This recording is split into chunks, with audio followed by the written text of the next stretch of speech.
texto para o 22º domingo após Pentecostes, o texto de Marcos, capítulo 10, versículos 23 até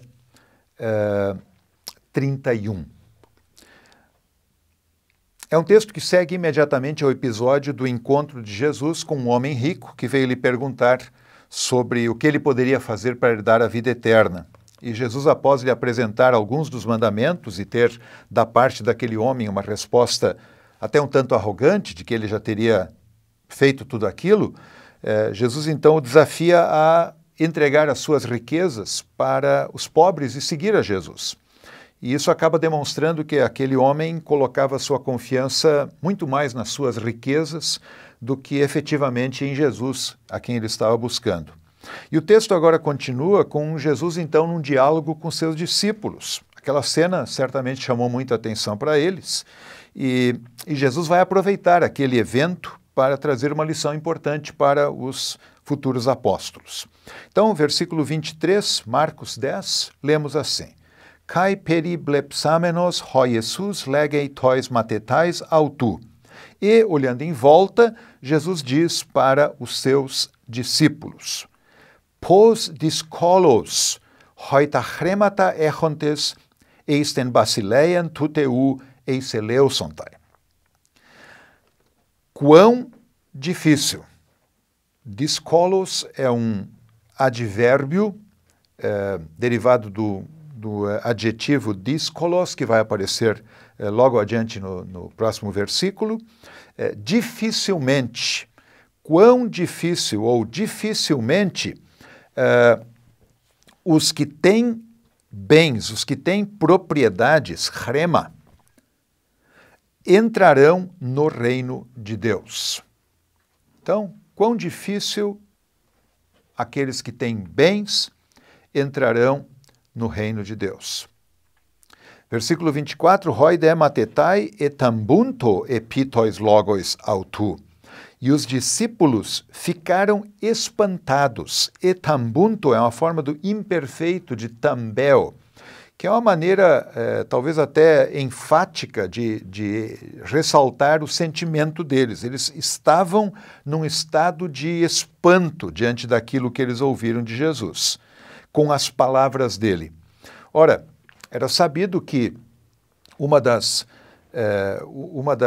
virtudes dentro do judaísmo era a ajuda ao próximo. Já desde, na verdade, o Antigo Testamento, o povo de Israel, ajudar o próximo, cuidar do irmão, é algo que é exigido do povo de Deus. E, naturalmente, que um rico teria, na concepção usual, teria mais condições de ajudar os pobres, de fazer coisas boas. E aí Jesus diz que é dificilmente aquele que tem propriedades, aquele que é rico, entrar no reino dos céus. E os discípulos ficam espantados com isso. Rodei Jesus palin apocriteis legei autois. E Jesus, novamente, replicando, diz para eles: Tecna, filhos, pos discolon estin, eisten basileian tuteu eiselten. Como é difícil entrar no reino de Deus. Aqui ele já não está falando mais de ricos. Existe uma variante textual que coloca a ideia de como é difícil para um rico entrar no reino de Deus, mas aparentemente isso não faz parte do texto. Então o texto ele é mais geral aqui. Como é difícil entrar, eiselten, nós temos aqui o infinitivo auristo do verbo eis erchomai, como é difícil entrar no reino de Deus. Ou seja, vocês discípulos ficaram espantados quando eu disse que aquele que tem propriedade dificilmente entra no reino de Deus? Pois é, pois eu vou dizer mais, diz Jesus. É difícil entrar no reino de Deus. Para qualquer um é difícil entrar no reino de Deus. Versículo 25. Eukopoteron estin camelon diates trimalias tes rafidos dieltein, e plusion eisten basileian tuteu eiselten. E aqui temos um texto muito interessante. Primeiro ele começa com um comparativo. É mais fácil um camelo, por meio do buraco da agulha, entrar do que um rico entrar no reino de Deus. Talvez pela inclusão aqui de rico é que algumas variantes tenham colocado no versículo anterior novamente rico, mas lá, em princípio, Jesus está colocando de forma geral. E aqui ele volta novamente para o caso do rico. E ele diz, é mais fácil entrar um camelo pelo fundo de uma agulha. Uma observação sobre esse texto, vez por outra se houve uma tentativa de explicação aqui dizendo que essa agulha de que fala o texto, rafidos, poderia ser uma porta, uma pequena porta que haveria na entrada ou da cidade ou até mesmo de uma casa, por onde um camelo poderia entrar, um camelo que viesse com mercadorias, poderia entrar, mas teria muita dificuldade, ou seja, teria que se apertar muito para poder entrar por aquela porta. No entanto, essa explicação, ao que parece, ela tenta diminuir aquilo que Jesus efetivamente quer dizer. E o que ele quer dizer é um ditado, que pode até ter sido usado em outros locais. Por exemplo, num Talmud babilônico, existe uma frase que diz: um homem nunca vê em sonhos um elefante passando pelo fundo de uma agulha. Na Babilônia, o maior animal é o elefante. Na Palestina, onde Jesus está, é o camelo. Então, a figura realmente é esta, é para chocar mesmo. Ele está falando de uma agulha mesmo. Só para você ter uma ideia, como alguns já tentaram desde muito cedo diminuir aí essa palavra de Jesus, nós temos algumas variantes textuais que ao invés de camelon, camelo, o animal camelo, tem lá a mudança de uma letrinha apenas, camilon. Ou seja, ao invés do eta tem um iota, e camilon é, na verdade, uma corda. Às vezes é uma corda que pode ser usada para, por exemplo, amarrar um navio, ou mesmo uma outra corda com uma dimensão menor, mas que teria muita dificuldade, evidentemente, para passar pelo fundo de uma agulha. Mas, novamente, parece ser uma tentativa de reduzir um pouco do escândalo dessa palavra de Jesus. E, pelo que nós veremos logo adiante, é exatamente isso que ele quer dizer. Ele quer colocar uma situação impossível. É mais fácil um camelo entrar pelo buraco de uma agulha do que um rico entrar no reino de Deus. Hoide perissos exeplesonto.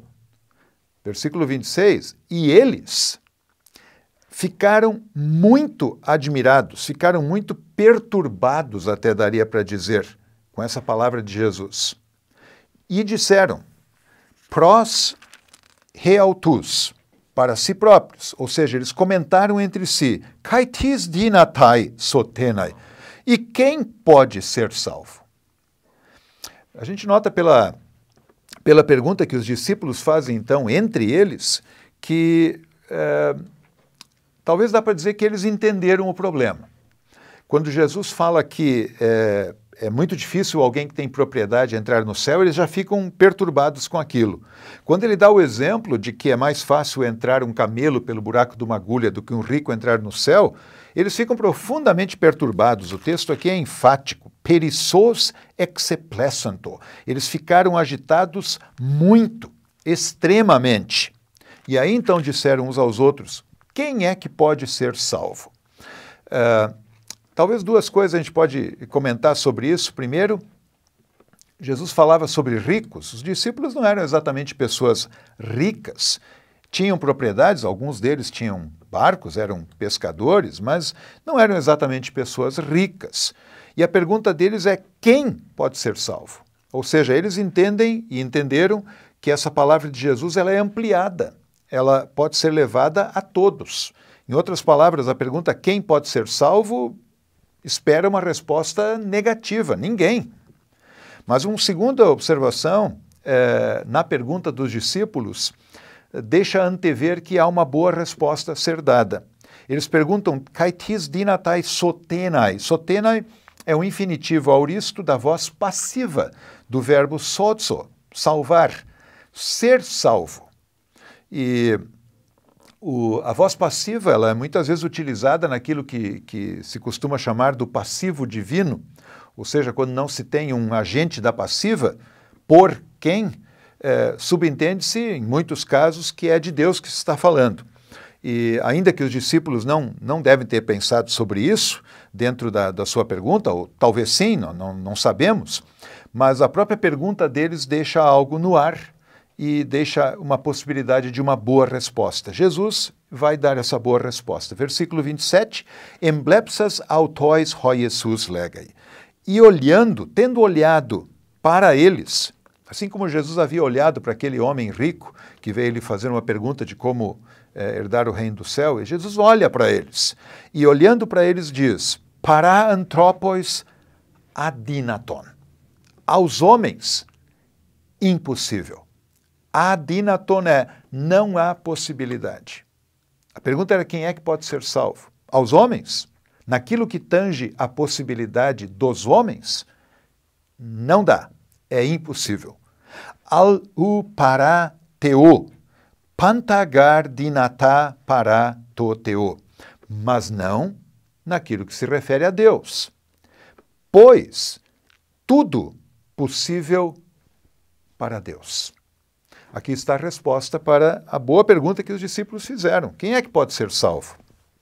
Jesus responde, ninguém naquilo que se refere à sua própria força. Mas não no que se refere a Deus, porque tudo é possível para Deus. Ou seja, é mais difícil um rico entrar no céu do que um camelo passar pelo fundo de uma agulha. Seria um milagre um camelo passar pelo fundo de uma agulha, um milagre extraordinário. É exatamente o que Jesus está dizendo.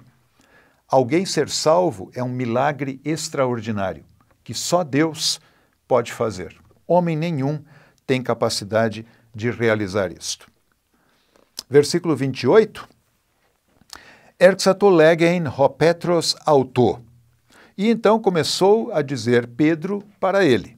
Sempre o Pedro sempre gosta de tomar a palavra, e aqui ele fala, e nós podemos até entendê-lo como um representante daquilo que, quem sabe, outros discípulos gostariam de perguntar também. Ou dizer, idu remeis afecamen panta, kai ecolutecamen soi. Eis que nós deixamos tudo e seguimos a ti.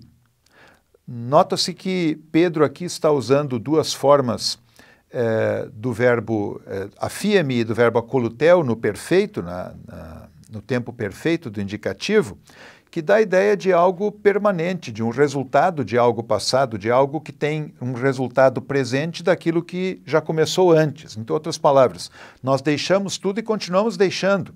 Nós te seguimos, começamos a te seguir e aqui nós estamos contigo. Efe ho Jesus, versículo 29, e disse Jesus, Amen lego himin, udeis estin hos afeken oikia e adelfus, e adelfas, e metera, e patera, e tecna, e agrus, heneken emu, kai heneken tu evangelio. A frase não terminou, mas como ela é longa, vamos traduzi-la aqui. Em verdade eu vos digo, ninguém é que deixou casa, ou irmãos, ou irmãs, ou mãe, ou pai, ou filhos, ou campos, por minha causa, e por causa do Evangelho, e aí ele continua agora no versículo 30, ean me labe hekatontaplasiona, se não receber 100 vezes, nin entokairo tuto, neste tempo agora, no tempo de agora, oikias, casas, kai adelfus, kai adelfas, irmãos e irmãs, kai meteras, kai tecna, kai agrus, e mães, e filhos, e campos, metadiogmon, com perseguições. Kai ento aioni to erchomeno zoen aionium. E na era que está vindo, na era do porvir, a vida eterna. Em outras palavras, Jesus está dizendo, olha, você está me dizendo, Pedro, que vocês deixaram tudo por minha causa, me seguiram, e eu estou dizendo o seguinte para vocês, todo aquele que deixou sua casa, sua família, etc., seus bens, e me seguiu, que é o caso dos discípulos que estão ali com ele, não há como não receber algo muito bom, já nesta vida e na eternidade. Talvez é importante a gente lembrar aqui que quando Jesus fala que recebe já nesta vida, é evidente que Deus, na sua misericórdia, abençoa os seus filhos que seguem a sua palavra, que creem no seu Filho Jesus Cristo. E muitas vezes Deus abençoa e cumula de bênçãos os filhos dele já aqui nesta vida. Por outro lado, nós também podemos ver nessa palavra de Jesus a bênção que alguém tem ao segui-lo, ao estar com ele, de ganhar muitos irmãos, irmãs, mães, etc., na forma daqueles que, como eles, seguem o mesmo Salvador Jesus, formando então uma grande família em todo este mundo. Mas também diz ele, e na era por vir, ou seja, naquilo que há de vir ainda, a vida eterna. Mas tem uma partícula importante aí no meio, que aliás só Marcos tem, dentre os 3 evangelhos sinóticos. Nem Mateus nem Lucas trazem metadiogmon, com perseguições. Em outras palavras, Jesus diz para os discípulos algo do tipo, eu não estou prometendo para vocês que vocês vão ter uma vida tranquila e fácil e que tudo vai dar certo e que não haverá problemas. Tudo isso que eu estou falando, das bênçãos que vocês vão receber, estão recebendo e receberão, aqui neste mundo, estarão acompanhadas de perseguição. E isso, aliás, não é uma novidade. Jesus, em outras ocasiões, já havia dito e ainda dirá aos seus discípulos que, assim como ele é perseguido, também aqueles que o seguem serão perseguidos. Isso não diminui o fato de serem abençoados por Deus nesta vida do jeito que Deus quer abençoá-los, de um jeito que nós não podemos prescrever para Deus, mas que Ele, na sua misericórdia, derrama bênção sobre seus filhos. E então, no último versículo, Jesus coloca uma palavra muito interessante, que aparece também em outros lugares dentro do Evangelho, e que, de uma certa maneira, dá um corretivo para qualquer interpretação equivocada que os discípulos possam ter com essa promessa que ele acabou de fazer. Versículo 31, Poloi de esontai, protoi eschatoi. Mas muitos primeiros serão últimos. Kai eschatoi, protoi. E últimos serão primeiros. Em outras palavras, não se pode, a partir de uma vida considerada fiel no seguir a Cristo, imaginar que a gente automaticamente será os primeiros. Aliás, é uma pergunta que os discípulos já em outras ocasiões fizeram e fariam ainda para Jesus, quem era o primeiro. Há muitos que aparentemente são primeiros, serão últimos, e há muitos que parece que são últimos, aqueles que ninguém está vendo, discípulos que aparentemente não chamam atenção e que serão primeiros. Em outras palavras, Deus o sabe. Não podemos nós querer fazer aqui uma distinção entre aqueles que seguem a Jesus. O texto, então, de novo, ele em grande parte, ele faz uma referência à situação do texto anterior, do encontro de Jesus com aquele homem rico, e aqui o diálogo com os seus discípulos é muito elucidativo para eles, porque num primeiro momento eles ficam chocados com essa palavra tão dura de Jesus, de que ricos dificilmente entram no céu, e depois ele vai dizer que é muito difícil para qualquer um entrar no céu, e usa até aquele exemplo hiperbólico de um camelo entrar pelo buraquinho de uma agulha.